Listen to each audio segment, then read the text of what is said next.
പ്രത്യേക പരിഗണന അർഹിക്കുന്ന കുട്ടികൾക്കായി വെങ്ങിണിശ്ശേരി അഡാപ്റ്റ് സൊസൈറ്റി സംഘടിപ്പിച്ച ചങ്ങാത്തക്കളരി ക്യാമ്പ് സമാപിച്ചു. സൊസൈറ്റി ഹാളിലാണ് 10 ദിവസം നീണ്ടുനിന്ന സൗജന്യ പരിശീലന ക്യാമ്പ് നടന്നത്. ദൈനംദിന ജീവിത നൈപുണികൾക്ക് മുൻഗണന നൽകുന്നതായിരുന്നു ക്യാമ്പ്. പണത്തെക്കുറിച്ച് മനസ്സിലാക്കൽ, കലാകായികം, പാചകം, പ്രകൃതിയെ മനസ്സിലാക്കൽ തുടങ്ങി ദൈനംദിന ജീവിതവുമായി ബന്ധപ്പെട്ട പ്രവർത്തനങ്ങളാണ് ക്യാമ്പിൽ നടന്നത്. വിവിധ രംഗങ്ങളിൽ പ്രശസ്തരായവർ ക്യാമ്പിൽ പങ്കെടുത്തിരുന്നു. ക്യാമ്പിന്റെ സമാപന ദിവസം കുട്ടികളും രക്ഷിതാക്കളും പങ്കെടുത്ത നാടകം അരങ്ങേറി. പാറളം ഗ്രാമപഞ്ചായത്ത് president Anitha Prasannan, ward member KR Anoop എന്നിവർ ക്യാമ്പിൽ പങ്കെടുത്ത കുട്ടികൾക്ക് സമ്മാനങ്ങൾ വിതരണം ചെയ്തു. 80ഓളം കുട്ടികളാണ് ചങ്ങാത്തക്കളരി ക്യാമ്പിൽ പങ്കെടുത്തത്.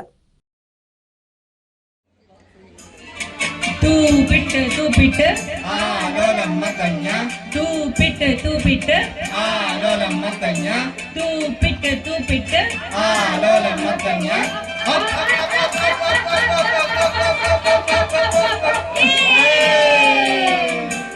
തൂപ്പിട്ട് ആലോലമ്മ തഞ്ഞ തൂപ്പിട്ട് ആലോലമ്മ തഞ്ഞ തൂപ്പിട്ട് ആലോലമ്മ